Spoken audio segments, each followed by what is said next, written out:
Hi, everybody, and welcome to The Voice of Victor, the show that you're watching. I am Ed Victor, the namesake of the show. And if you've been watching the show, I do appreciate it. Thank you so much for watching. Thank you for subscribing, and thank you for liking.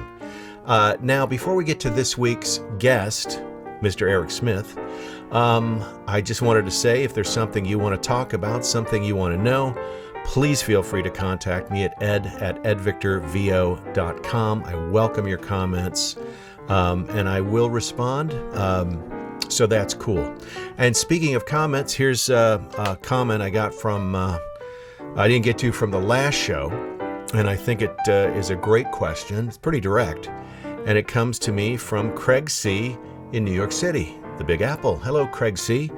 And Craig C. is quite direct on his question. Ed, what qualifies you as a voiceover expert? That's a legit question, fair question. I think what qualifies anybody as an expert in their field is it comes down to experience. Now, I've been doing this for 41 years now and making a good living at it. I've probably logged somewhere around 10,000 TV and radio commercials in that time, if not more. I've narrated shows for everybody from National Geographic and TLC and History Channel, Cinemax, HBO. You've heard of those networks, I'm sure. And I've also been the brand voice for my largest client for probably the past, it's going on 26 years. I've auditioned for everything. I've lived in LA. I've worked in New York, Miami. I have agents, LA, New York, Chicago, Atlanta.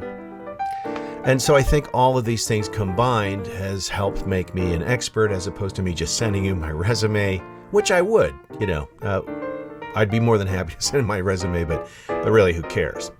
I've done voiceovers for cartoons and video games and commercials and movie trailers and e-learning and OnStar and toys and games and just about everything you could name, e-learning.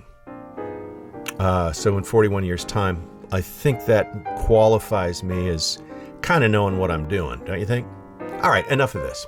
I hope that answered your question, and I thank you for it. It's a legitimate question. So rather than me just saying, hey, I'm an expert, I think my qualifications would probably back that up. All right, let's move on to today's show, episode number 6. Now, episode number 6 is all about Eric Smith, who is the president and founder of Auralex. If you don't know what Auralex is, you haven't been to a recording studio.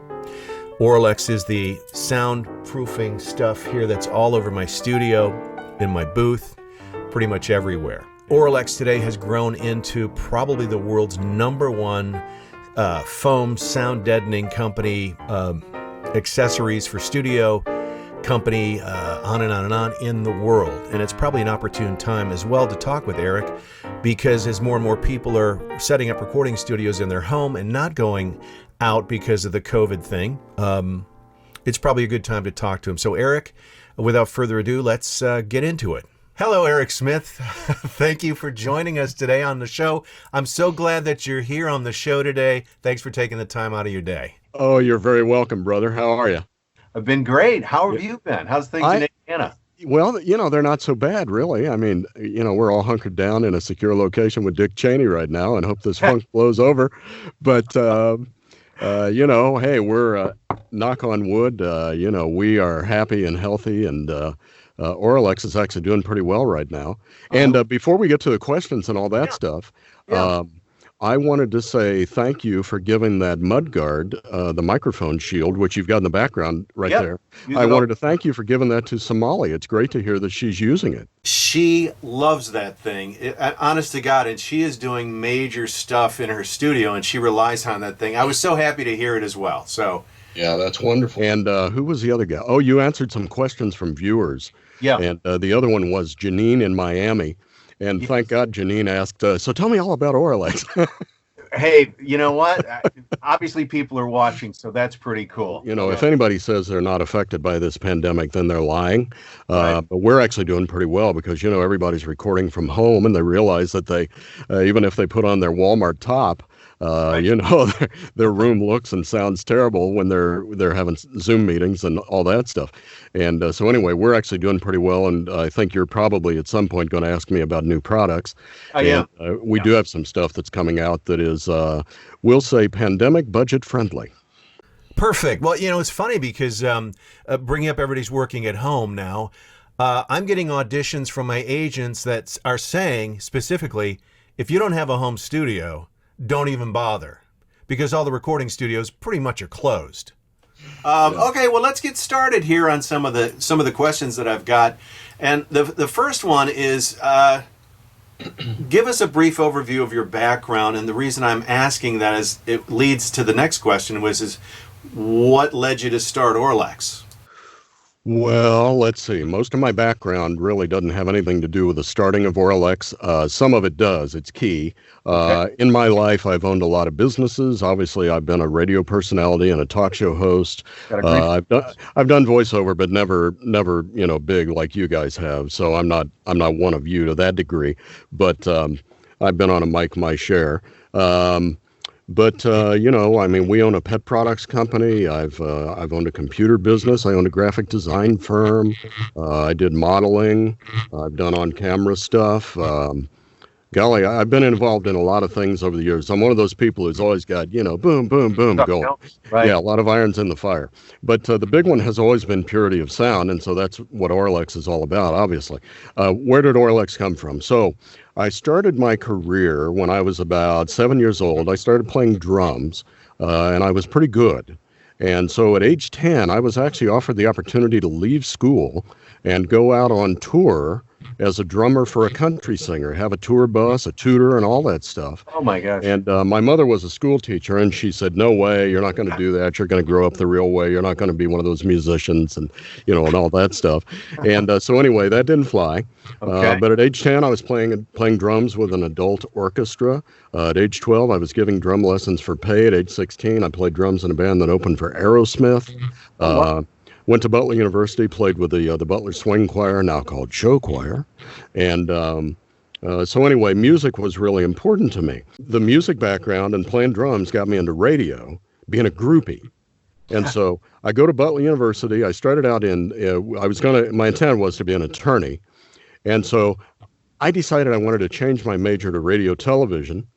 Okay. I go home that night. I tell my mom and dad at the dinner table, hey, I really think that this is what I want to do with my life. And they said, absolutely not. We won't hear anything about it. Don't even bring it up again. And so the next morning I went and I changed my major to radio television. Okay. And I didn't tell them for a year. I called them at their small business and I said, hey, are you listening to the radio? And they said, yeah. I said, well, turn it over to this frequency. And my dad said, why? And I said, because I'm on the air. So I get into radio and I'm working in all these great, I'm already playing drums in studios. I'm working in radio for very, very wealthy people. I mean, these are 50,000 watt clear channel radio stations and they sound horrible. Okay. And so at age 17, I'm in radio already. And I thought, well, if these rich guys say they can't afford to treat the studio, then somebody's got to do something about it. Right. And so that's when it started. And, I've given you a photo, which I imagine you'll bring up, of the one-car garage where I started the company in 1977. One barrel light bulb, no telephone, no heat. Wow. We've come a long way. What was the first product that you developed? Well, the easy one in the beginning, because it's very expensive to produce acoustical foam, and I say acoustical foam because there's a great difference between acoustical foam and the stuff we sleep on with a mattress topper and all that stuff. But in the beginning, the cheap way for me to get into it was to introduce the mattress pad cut, what we call the egg crate cut, right? Because people already had the ability to produce that shape. And so that was really the first one. That didn't last very long because quickly, I remember running my first ad, and in the first week after the first ad came out in Mix Magazine or wherever it was, I got the U.S. government, Martin Marietta, Ford Motor Company, Bell Laboratories, and somebody else. And I'm like, ding, ding, ding, I think we've got a winner. That's incredible. And so pretty soon right after that, then we started getting into all of the trademark, service profiles that we're known for and all that stuff. The first product I introduced was actually 2-inch studio foam wedges. Okay. which to this day are our biggest selling product. I think that's Yeah, I think I might see some there. Yeah. yeah. Yep. We have a little bit of it. How many products are you up to now? Oh my golly. Literally, we have thousands of SKUs because, we got different colors of everything. Sure. We have different sizes. We have 1 foot by 1 foot, 2 by 2, 16-inch by 48-inch. The list is just literally interminable. And so we've got literally thousands of SKUs. And, our dealers hate it because every time we introduce new things, they've got to enter all these, ticket. Sure. Yeah. No, And all that's that. Has the foam pretty much what I'd call the formula for the foam, has it kind of remained the same?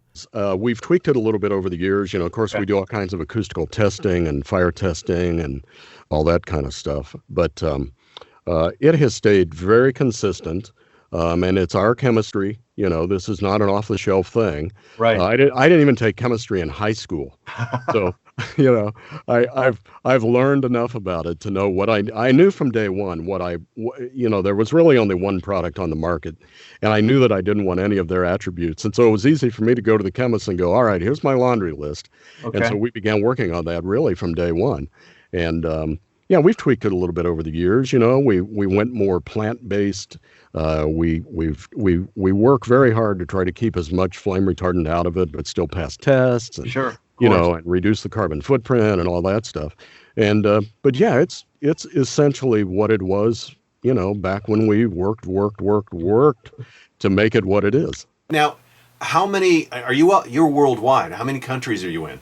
Literally, we're everywhere. And I don't say that, he says, looking at the camera with gravitas. I don't say that boastfully, truthfully, because I'm not that kind of guy. But we're everywhere. We have thousands of dealers around the world. We produce product in Europe. We produce product in the Far East. We produce product in America, obviously. And, we're always shipping sea containers full of product literally around the world. Fantastic. So, I mean, you can't get away from us. I have a real funny story, and I'll keep it brief because I know you don't like these things to drag on. But Right. we were trying to buy a couple of companies at one. We've tried to buy a number of companies and backed away from them for certain reasons over the years. But anyway, we were trying to buy this one particular company, and the principal of the company said, "Okay, happy to talk with you again," because we'd been talking for a long time. Sure. But I'm going to be in Upper Mongolia. And Upper if you're Mongolia. serious, you're coming to Upper Mongolia, and we're going to sit down and talk face to face. Okay. And so I sent my then CEO over there, and when he landed, there was a greeting party of people wanting to get their picture taken with the CEO of Auralex. Wow. Yeah, and he was just bewildered because he didn't come from an audio background. He's a businessman, but not an audio guy. And he said, I'm not even the founder of the company. And these people literally wanted to get hand around the shoulder type thing and all that stuff. I think you and I have one of those. You have one of us? Yeah, from the NAMM show when we were in Anaheim years ago. Oh, yeah. You were in the bag that night. Yeah, that's me. Yeah, you were holding me up. Oh, that's the fuchsia tie picture. Yes, that's the fuchsia tie Exactly. picture. Well, hey, pandemic. ain't no fuchsia tie hanging here. Not right now. Oh, that's hilarious. Yeah, like a newscaster, I think both of us are probably not even wearing pants, I'm not wearing pants now. Yeah, I see Gracie in the background. She's got a face mask on. No wonder. Gracie's in here. Can Yeah. you see her? Yeah, I see her. Hello, Gracie. She's wiped out. It's just she's so busy. Yeah. All right, well, let's move on and let's talk about the self-quarantine thing. People are putting their studios together. What do you suppose somebody who's starting out should invest in? Because it's an investment. It truly is. Well, yeah, it is. And the good thing about our products is, they're not going to fall out of fashion. They're not going to stop working. You're not going to tire of their sound.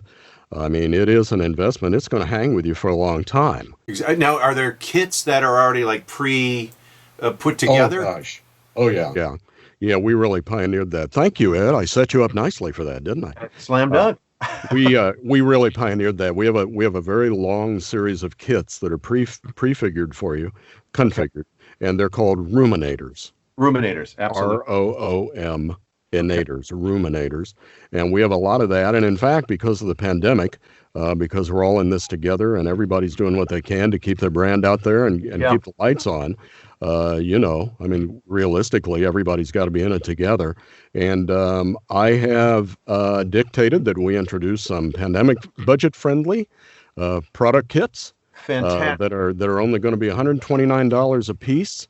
And you can a la carte them, and then you can do some of the stand-mounted stuff too. Blah blah blah blah blah.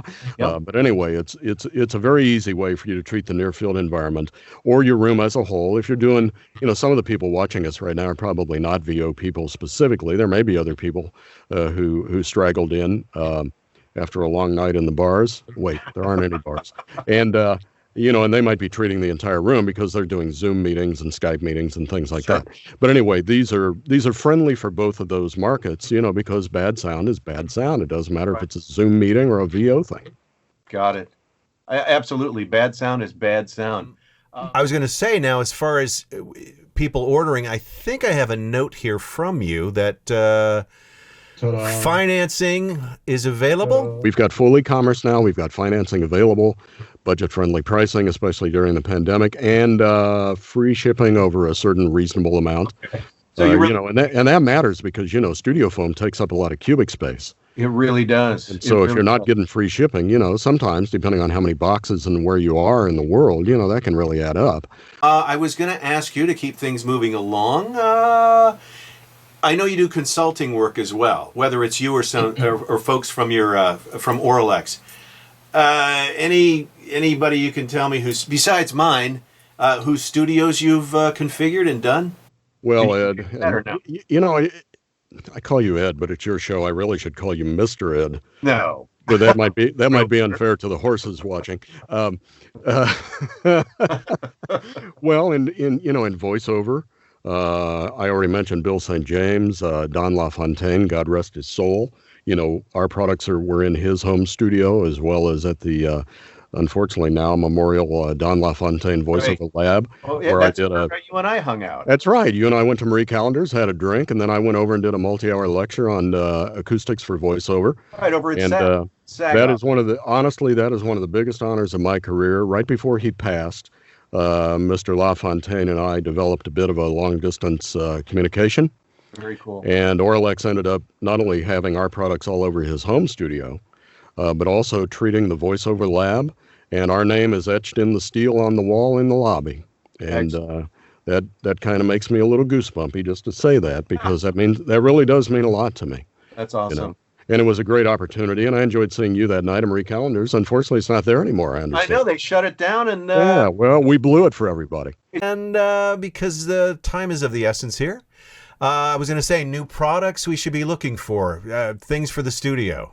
Well, I've got something really exciting coming out. If you are a disc jockey or an audiophile, turntable stuff, okay?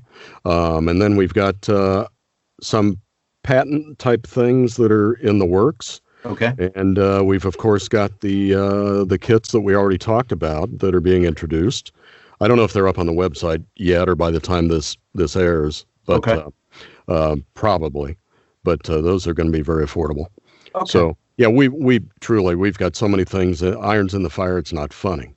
Right. No, it's constantly. I'm an idea guy. You and I both come from a creative background with graphics and on-camera stuff and radio and blah, blah, blah, and talk shows and blah, blah, blah. And so I'm an idea man. And literally that's where a lot of my ideas come from. I woke up at 3 a.m. and invented our U-boat, which is a floor floating device for sound isolation below your floor there. Okay. I woke up and invented the moped, which you've got under your monitors. On the I think I'm on the box. Yeah, you are. I am on the box. I have them all over the place. Yeah. I love them. Yeah, very effective. Yeah. Well, no, you're a good guy, and you've been a good friend, and you and I have been through ups and downs together. I had a bunch of oral surgeries, as you people may notice. I got a big hole in my mouth. I've had like 6 surgeries in the last 11 months, but. I've been with you when you've had more gigs to voice than you could even keep up with. And I've been with you when you were calling me and going, damn it, You know, It's the nature of the beast, but I'm still here, man. I 40 know. Well, we are very glad to have you as a friend. We're happy to be supportive of the show. Thank you. And I'm glad to see that you're doing as well as you are. And thanks for helping get the brand out there, because it's all about pure sound. I mean, one of our trademarks we've had forever is one true sound. You know, Right. it's not my version of Ed's voice. It's not my version of Don LaFontaine's voice or James Taylor's guitar. It's, I want to help you and him and everyone else, Taylor Swift, you name it, everybody, Lady Sure. Gaga. I want to help them sound like them. So that's Right. where one true sound comes from. And that's what you can do for pretty low dough, I think. I think so. Yeah. Depends how far you want to go or how big your Well, yeah. I mean, we do multi-million-dollar projects, but we also have products you can buy for $30, you know. Right, for sure. So Excellent. So people can just go to your website. I mean, granted, I buy stuff from Sweetwater and BSW USA and oh yeah, and Broadcasters General Store. They can buy on Amazon. They can buy on eBay. They can anywhere you want to buy. You can buy. Yeah. yeah, absolutely. Okay, Yeah. and or if they want to check everything out, it's www.auralex.com. Exactly. Okay. Yeah. I guess that's it. Those are all my questions. Anything you want to leave us with parting words? You know, we're kind of all in a big pile of poo together right now. You know, and we try to stay positive. You and I are both very optimistic, positive guys. We try to be funny. We try to have fun. But it's, you know, there's serious stuff going on right now. Yeah. And there's a reason why we're all hunkered down in our own homes. And I wish everybody would just kind of toe the line and do what needs to be done so we can put this crap behind us So we can and get all out. that. But, you know, don't get too down, everybody. All of us have solved every problem we've ever come up against in our lives, or we wouldn't be here right now. Absolutely. And, you know, Americans are smart people, a lot of smart people around the world. We are going to get over this. We are going to solve this problem. We're all going to come out of our houses together and say, I'm mad as hell and I'm not going to take anymore. You know, but we're going to come out the other side. Everybody's going to be fine. But just toe the line, be well, stay healthy, stay safe. Don't spread it. And Yeah. for God's sake, if you go out, put a mask on. Exactly. All right, great words to end the show on, Eric. I appreciate your time. Thanks for being on the show. I really appreciate it. You are very welcome, Brother Ed. You're part of the family, and we are very glad to have you. And Thanks. God bless everybody. All right. Thanks, Eric. You're Over welcome. now. As always, The Voice of Victor is brought to you by Auralex. Go to www.auralex.com for sound solutions for all your studio needs. Hey, and don't forget, for all the latest news in the voice industry, head over to VoiceOver Extra. That's voiceoverxtra.com.